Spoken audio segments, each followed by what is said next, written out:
Hello students, welcome to today's newspaper analysis. So we have got some very important news today from the Tribune and the Hindu. So on the first page of Tribune, holding back PLA at Dapsang crucial. मैंने कल आप लोगों को SKI brain train के ऊपर सब location से जुड़ा हुआ एक वीडियो डाला था, उसमें डेप्सोंग प्लेन के बारे में भी बताया. It is very near to our very important airfield Daulat Beg Oldie. So it is at 18,000 feet height and line of actual control के ऊपर एक वेंटेज पॉइंट के तौर पर हम इसको कंसिडर कर सकते हैं. तो यहाँ पर चाइनीज़ आर्मी का buildup is not a good news. So do know about the position of the Depsang on map. Then on the first page, no reprieve till herd immunity reached. WHO issue norms. So what is herd immunity? You can again find a video on SKI brain train what herd immunity is. So for a passing reference, herd immunity means it can be achieved by vaccination or it can be achieved naturally. Natural herd immunity can have repercussions of loss of too many lives. Herd immunity means when most of the people get infected and they become immune, the infection stops to spread further. So as per a study by WHO, 65% people would be infected. Then herd immunity can be achieved in India at least. So but as per my opinion and as per my understanding, letting the infection to rise such big numbers is not going to help. So because infections will never move selectively, whom to infect, whom not to infect, and we cannot direct infections towards younger people.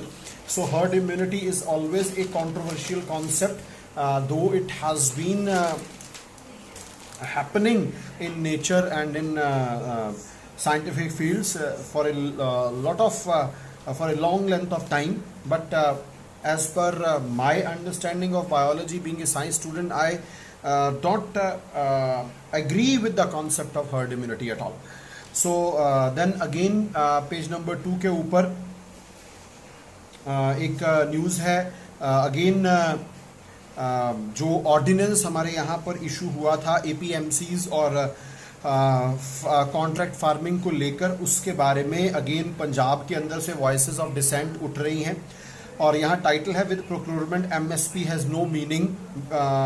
MSP what is it is you can say it is minimum support price. Minimum support price का मतलब होता है कि हमारे यहाँ पर फसल लगने से पहले सपोर्ट प्राइस बता दिया जाता है कि whatsoever may be the level of production, कम से कम इतने के ऊपर फसल किसान की जरूर बिकेगी. तो ये किसान के पास एक एडवांस्ड एश्योरेंस होती है about their gains from a particular crop season. Page number 3 के ऊपर June 26 international day against drug abuse and illicit trafficking. आप लोगों को ये पता होना चाहिए कि ड्रग एब्यूज और illicit trafficking is a punishable offense and it's a big problem in our society. As far as this particular day is concerned, it is one of the United Nations International Days and 26 June 26 June 1989 onwards इसको मनाया जाता है. और इसकी जो roots हैं वो first opium war China में जो हुई थी 1839-40 के दौरान, उसके साथ जुड़ा हुआ है. तो इलिसिट ट्रैफिकिंग को रोकने के लिए और उसको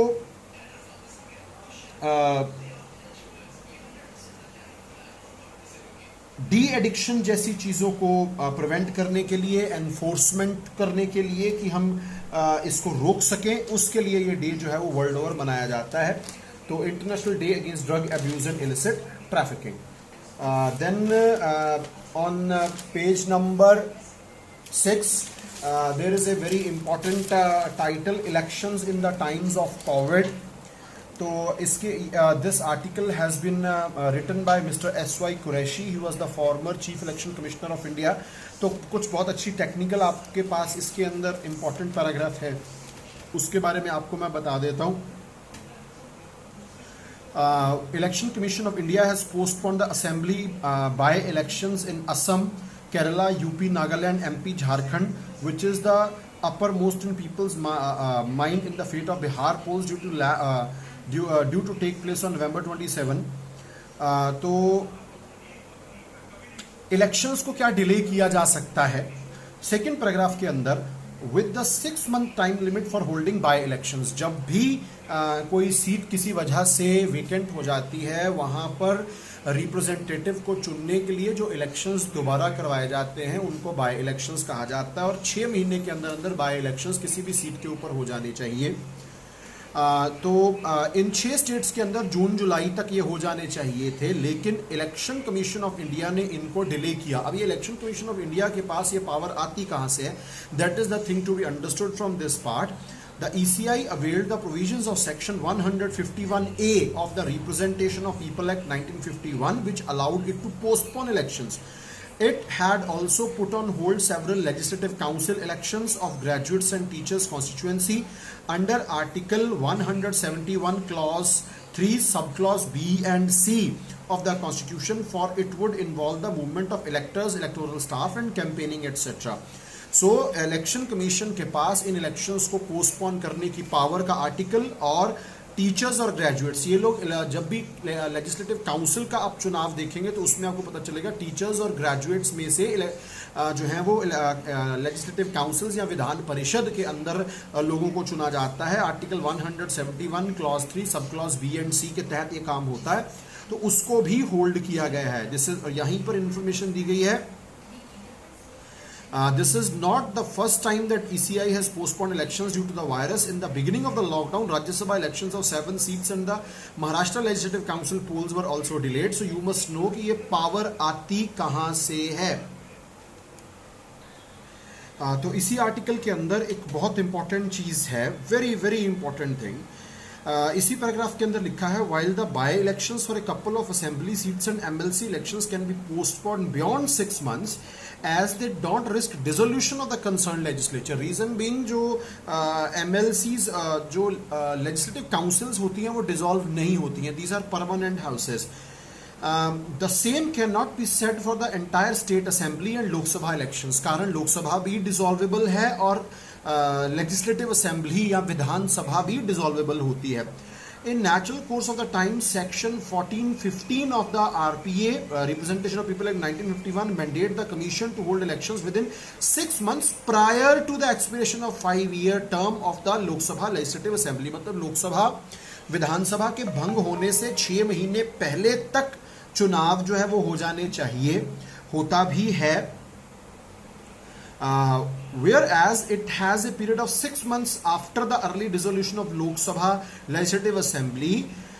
अगर अर्ली डिसोल्यूशन हो गई तो भी 6 महीने के अंदर अंदर चुनाव होने हैं, लेकिन अगर असेंबली बियॉन्ड दिस, अगर हमको beyond this the ECI would have to rely on government to proclaim emergency to extend the term of the House Assembly by a year according to provisions of the Article 83 and Article 171 respectively, or imposing President's rule. President rule यहाँ पर under article 356 लगेगा। President rule के जो articles हैं वो article 352 है, article 356 है, article 360 है।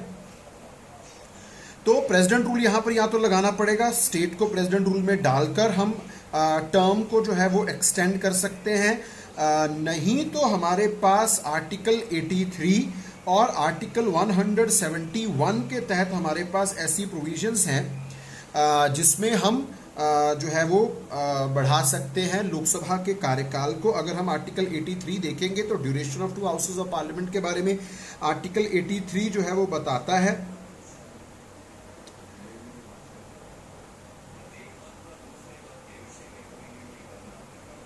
तो आर्टिकल 83 क्लॉज 2 के अंदर लिखा है, the house of the people unless sooner dissolved shall continue for 5 years from the date appointed for first meeting. की एक बार हाउस बन गया 5 साल के लिए कंटिन्यूड रहता है, and no longer the expiration of set period of 5 years shall operate as dissolution of the house provided that the said period may, while a proclamation of emergency is in operation, be extended by parliament by a law for a period not exceeding 1 year at a time and not exceeding in any case beyond a period of 6 months after proclamation has ceased to operate। कि हम emergency लगाएं, emergency लगा के 1 साल के लिए extension दे दें house को।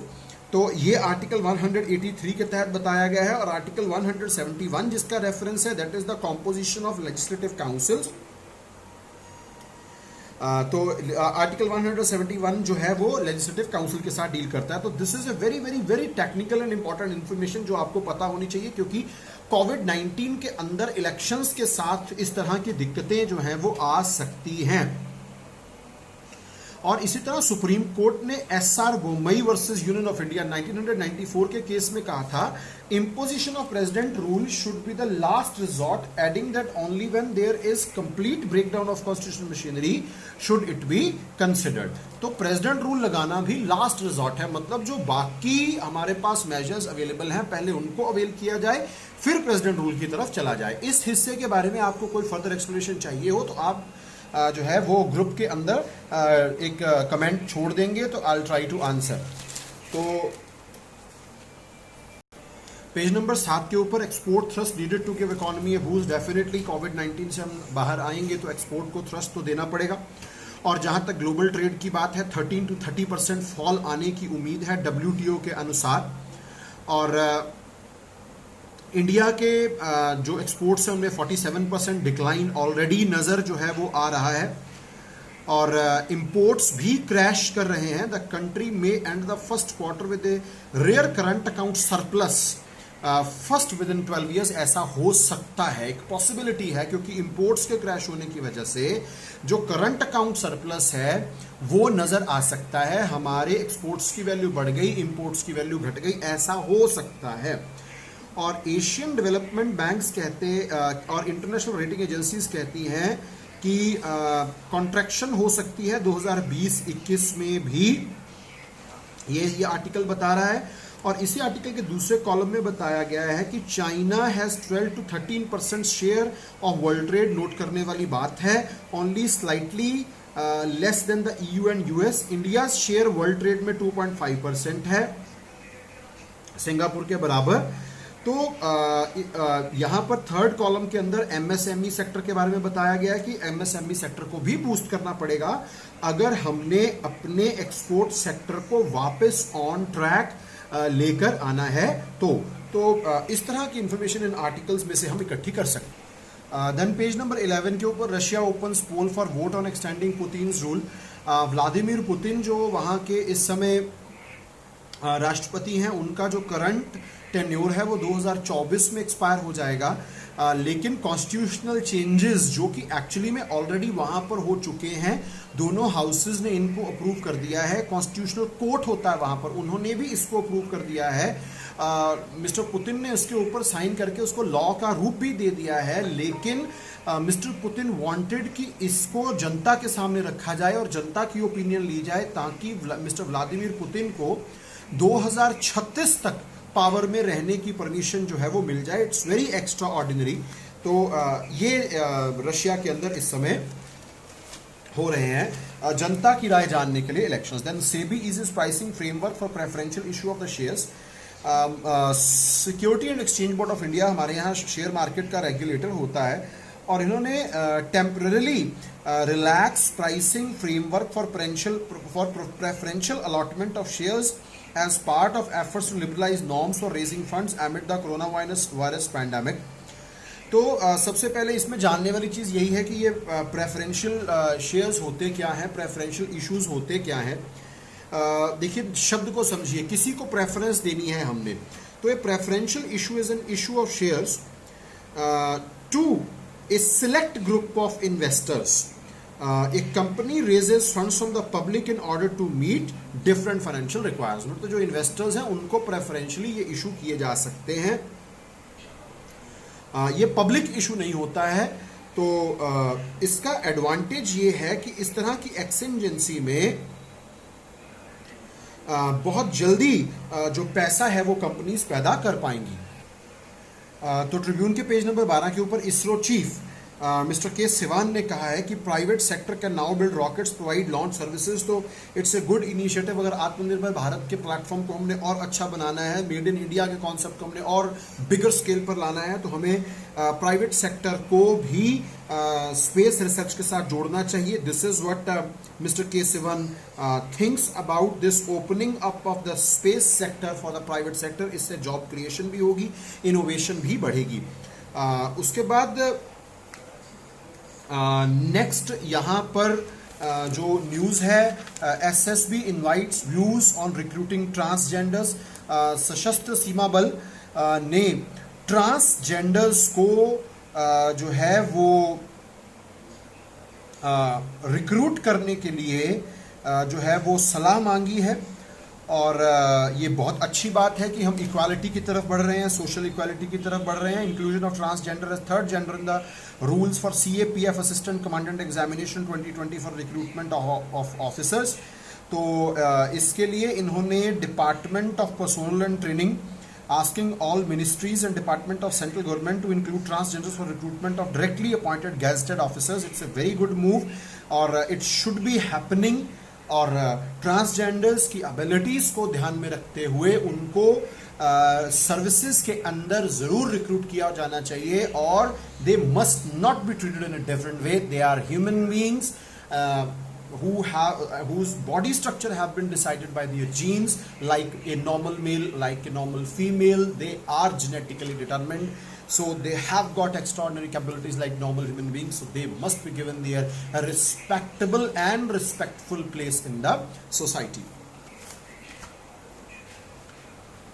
So let's start with the Hindu, page number 5 के ऊपर NGT asked Oil India Limited to pay 25 crores for well blowout damage. इसके लिए an 8-member committee formed to look into the matter. National green tribunal एक dedicated tribunal है environment के मामलों के साथ डील करने के लिए, और इन्होंने ऑयल इंडिया लिमिटेड को 25 करोड़ रुपया जमा करवाने के लिए कहा है with the administration of eastern Assam Tinsukia district. Environmental damage जो इस वेल के अंदर जो फायर हुई उसके कारण हुआ है। तो इस वेल में से जो है वो अनकंट्रोल्ड ब्लो आउट हुआ था नेचुरल गैस का, और this well is very close to Maguri Motapung wetland which is an eco sensitive and zone and Dibru Saikhowa national park. तो इस वजह से ऑयल इंडिया लिमिटेड को इन्होंने, आप कह सकते हैं, फाइन जो है वो किया है। तो अगेन पेज नंबर 6 के ऊपर चाइना की एग्रेसिव पॉलिसी के ऊपर एक आर्टिकल है। We have been discussing this story for a long time now and I have given you the basics on SKI brain train, so you can follow this story pretty well. And then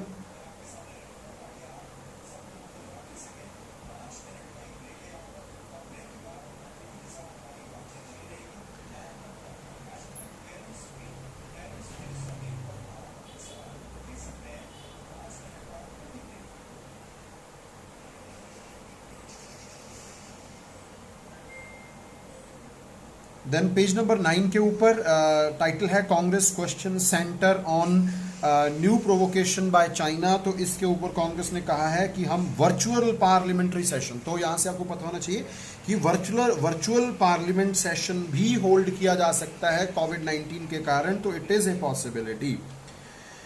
then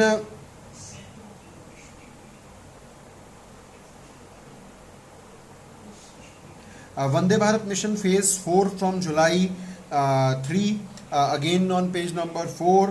page number 9 Vande Bharat mission जो है ये रिपैट्रिएशंस के लिए, मतलब बाहर फंसे हुए Indians को वापस लाने के लिए मिशन है।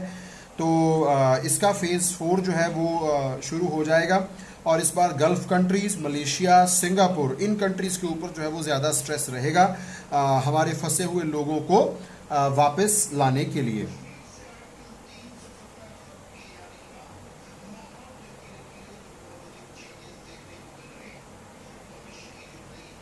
Then panchayats to get 10 lakh crore rupees till 2026. This is a news on page number 10. तो इसमें rise in allocation from finance commission, 15th finance commission ने the Panchayati Raj ministry has pitched for a 5-fold increase in finance commission funding for the rural local bodies. In a meeting with the 15th Finance Commission on Thursday, the ministry asked for 10 lakh crore to be allotted for 2021 to 25-26 period, in comparison to rupees 2 lakh crore allocated under the 14th Finance Commission. Or it noted that allocations has tripled between 13th and 14th Finance Commission. An impact evaluation study showed a 78% utilization rate for Finance Commission grants between 2015 and 2019. तो road construction and maintenance, drinking water supply और इन चीज़ों के ऊपर जो है ये function जो है वो फोकस करना चाहते हैं। 2.63 lakh Panchayats across the country have 29 functions under their ambit. Very important point. According to the 11th schedule of the constitution, हमारे constitution के अंदर 12 schedules हैं, 12 schedules क्या होते हैं? These are the functional parts of the constitution, जिसके अंदर बताया गया कि broad functions को 12 parts में divide किया गया, और पंचायती राज 11th schedule के अंदर जो है वो बताया गया है। तो इसी तरह गरीब कल्याण रोजगार अभियान जो है ये भी पंचायत के ऊपर डिपेंड करता है, और जो माइग्रेंट वर्कर्स हैं उनके लिए ये एक अपॉर्चुनिटी के लिए नई स्कीम जो है वो शुरू की गई है। उसके बाद पेज नंबर 11 के ऊपर आप जाएंगे तो आपको in space will be A space industry regulator. Again in space, a new entity of the Department of Space will have its own chairperson and board। और इसरो ने के जो चेयरपर्सन उन्होंने कहा कि Indian space promotion and authorisation centre, ये एक ऐसी बॉडी होगी जो कि इंडियन इंडस्ट्री में, स्पेस इंडस्ट्री में प्राइवेट सेक्टर को लेकर आएगी, और प्राइवेट सेक्टर के साथ जुड़ी हुई technical, legal, safety, security, monitoring activities को ये बॉडी अच्छी तरह से लुक आउट करेगी, लुक ओवर करेगी, और इस पूरे सिस्टम को स्ट्रेंथन करेगी, एम्पावर करेगी, ताकि प्राइवेट सेक्टर जो है वो अच्छा रोल निभा सके इंडिया में as far as space is concern. और नेविगेशन पॉलिसीज के अंदर a new satellite navigation policy that has a strategic military element to it is being propose. तो हम अपने सैटेलाइट्स को मिलिट्री पर्पसेस के लिए भी इस्तेमाल करने का प्रोग्राम बना रहे हैं। अभी हमारे पास 2 पॉलिसीज हैं, रिमोट सेंसिंग डेटा पॉलिसी और SATCOM policy of 2000 are being revised. These are apart from proposed policy for space activities that have been a draft. Again page number 11 के ऊपर फाइनेंशियल एक्शन टास्क फोर्स की, जिनकी details मैंने आपको कल बताई थी बॉडी के बारे में, तो इन्होंने एक पहली global report on the illegal wildlife trade, the financial action task force has described it as a global threat. तो हमारे पास आपको जब भी वाइल्ड लाइफ के ट्रेड की बात आए, do remember sites, very important, this convention on international trade of endangered species of wild fauna and flora sites। तो इसको ग्लोबल थ्रेट के तौर पर इन्होंने कहा है, which also has links with other organized crimes such as modern slavery, drug trafficking and arms trade। illegal trade जो है वो 23 बिलियन के पास पहुंचता है। ये इस बार FATF की रिपोर्ट में एक नई शुरुआत की गई है। और उसके बाद then cycles for change, page number 11 के ऊपर एक push for pedalling during pandemic. तो हमारे यहाँ पर जो स्मार्ट सिटी मिशन चल रहा है उसमें जो हमारी housing and urban affairs ministry ने कहा है कि हम लोकल बॉडीज़ को प्रमोट करना चाहते हैं कि वो साइकिलिंग को प्रमोट करें सिटीज़ के अंदर। Cycles for change challenge with an initiative of the smart city mission to support cities to quickly implement cycle friendly initiatives in response to कोविड-19। तो आप इसमें ये समझ सकते हैं कि साइकिल्स जो हैं वो एक non polluting mode of transport साबित हो सकते हैं सिटीज़ के अंदर। तो स्मार्ट सिटी मिशन के बारे में अगर हम बात करें तो यहाँ लिखा है लास्ट कॉलम में, under the smart city mission 5,151 projects worth ₹2 lakh crore have been identified in 100 cities। The minister said so far around 47 projects worth 1.66 lakh crore or 81% of total projects have been tendered, and 1,638 projects worth ₹27,000 crore have been completed। तो through the Atal Mission for Rejuvenation and Urban Transformation Amrut, the government has provided 79 lakh household water tap connections, 45 lakh sewer connections। तो अटल अमृत mission के तहत जो है वो again हम cities के अंदर water connection, sewer connection, cities की क्लीननेस को प्रमोट करना, इंफ्रास्ट्रक्चर को प्रमोट करना, ट्रैवल इंफ्रास्ट्रक्चर को प्रमोट करना, पोल्यूशन को कर्ब करना, ये सब चीज़ें अमृत मिशन के साथ इंटीग्रेटेड हैं। उसके बाद इसी पेज के ऊपर एक और चीज़ नज़र आ रही है, ozone pollution. Ozone pollution sees a spike. तो इसमें ओजोन के बारे में कुछ इंपॉर्टेंट चीज़ें बताई गई हैं। ये रिपोर्ट जो है centre for science and environment ने दी है। ओजोन जो है ये एक सनी वेदर फिनोमेना होता है, समर्स में आपको ज़्यादा इसका प्रभाव नज़र आएगा। और जो इवन जो शॉर्ट टर्म एक्सपोजर है that is very dangerous for asthmatic people, और इसीलिए हमेशा ओजोन को 24 आवर एवरेज की बजाय 8 आवर एवरेज में बताया जाता है। और ये बताया गया कि लॉकडाउन के दौरान बहुत सारे एरियाज के अंदर ओजोन पॉल्यूशन जो है उसके अंदर इंक्रीज पाया गया, और ozone is not directly emitted. ये कहाँ से आती है इसके बारे में बताया गया। ये एक फोटोकेमिकल रिएक्शन, मतलब लाइट की प्रेजेंस में केमिकल्स का आपस में रिएक्शन, ऑक्साइड्स ऑफ नाइट्रोजन, ये इंडस्ट्री में से पैदा होते हैं, फ्यूल्स के अंदर से पैदा होते हैं। और वीओसीज, वोलेटाइल ऑर्गेनिक कंपाउंड्स, मतलब जैसे ईथर है, थिनर है, एसीटोन है, बेंजीन है, अल्कोहल्स हैं, परफ्यूम्स के अंदर जो लिक्विड्स हैं, ये सब वोलेटाइल ऑर्गेनिक कंपाउंड्स। वोलेटाइल का मतलब दे कैन मेक वेपर्स, तो ये जब आपस में रिएक्ट करते हैं सनलाइट और हीट की प्रेजेंस में तो ओजोन पैदा होती है। तो आज तक जो है वो विंटर पॉल्यूशन के ऊपर ज़्यादा ध्यान दिया जाता था, लेकिन पैंडेमिक के दौरान एयर क्वालिटी के अंदर जो चेंजेस आए वहाँ से हमें एक बेटर अंडरस्टैंडिंग मिलनी शुरू हुई है ओजोन पॉल्यूशन के बारे में भी। देन पेज नंबर 14 के ऊपर एक न्यूज़ आपको देखने को मिलेगी जिसमें यूएसए ने ऐसी 20 चाइनीज़ कंपनीज को लिस्ट किया है जिसमें ये कह रहे हैं कि ये चाइना की मिलिट्री के लिए काम करने वाली कंपनीज हैं। तो अगेन यहाँ पर टर्म आती है weaponisation of trade. So very important term, weaponisation of trade. 20 ऐसी चाइनीज कंपनीज को आइडेंटिफाई किया गया। तो चाइना के साथ अब ट्रेड को एक वेपन के तौर पर यूएसए जो है वो यूज करना चाहता है वर्ल्ड ओवर। इंडिया भी वेपनाइजेशन ऑफ ट्रेड की तरफ जा रहा है क्योंकि हम भी क्लियरेंस जो है वो डिले कर रहे हैं अपने पोर्ट्स के ऊपर चाइनीज इनकमिंग मटेरियल्स के लिए।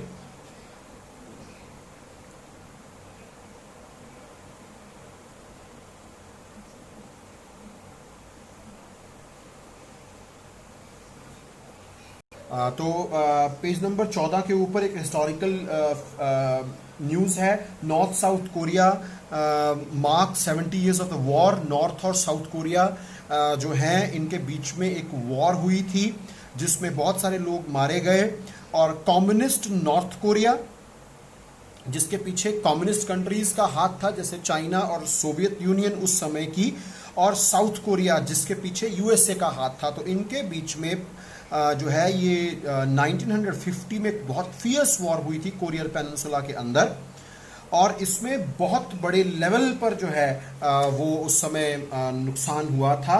और साउथ कोरिया में उस समय जो है वो स्यांगमन री नाम के एक लीडर जो हैं वो लीड कर रहे थे, और नॉर्थ कोरिया को उस समय democratic people's republic of Korea कहते थे, और republic of Korea South Korea को जो है वो कहा जाता था।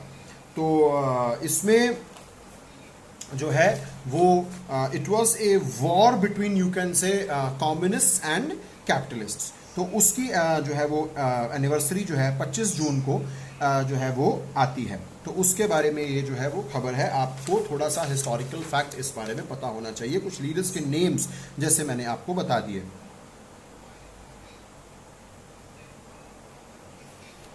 तो पेज नंबर 15 के ऊपर बताया गया है sugar production set to increase next season according to ISMA. ये एक बॉडी है Indian sugar mills association, sugar mills की बॉडी।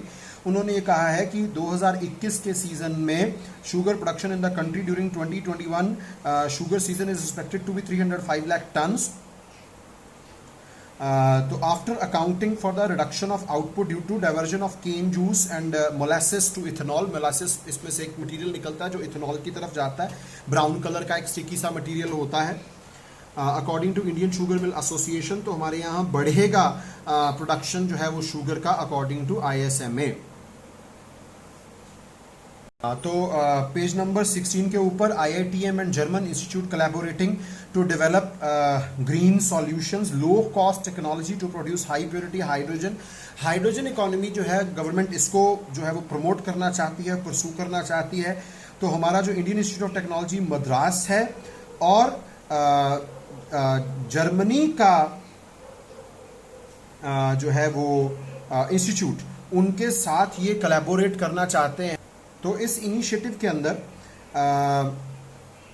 आपको एक तो पता होना चाहिए SPARC, it is the scheme for promotion of academic and research collaboration which aims at developing alternative technologies to produce green hydrogen in anticipation of transition to hydrogen based economy. ये होगा, hydrogen एक clean fuel है।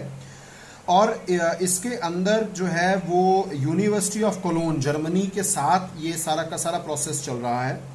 जो conventional methods हैं hydrogen बनाने के, उसमें carbon dioxide की प्रोडक्शन जो है वो बहुत ज़्यादा होती है, जिस वजह से green house gas pollution, global warming का खतरा रहता है। जबकि कंपैरेटिवली जो इलेक्ट्रोकेमिकल स्प्लिटिंग ऑफ वाटर, मतलब इलेक्ट्रिसिटी का इस्तेमाल करके वाटर को स्प्लिट कर देना, ये एक क्लीन मेथड है और बहुत ही एफिशिएंट मेथड है, जिसके थ्रू जो है वो इजीली हाइड्रोजन को बनाया जा सकता है। Hydrogen can be used as a fuel in coming times. इस टेक्नोलॉजी में काफ़ी ज़्यादा तरक्की हुई है और हाई प्योरिटी हाइड्रोजन भी इस टेक्नोलॉजी के थ्रू बनाया जा सकती है।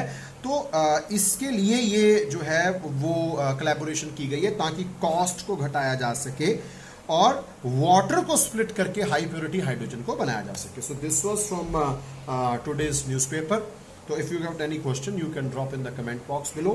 Thanks a lot. Stay safe. Stay inside. Have a good day.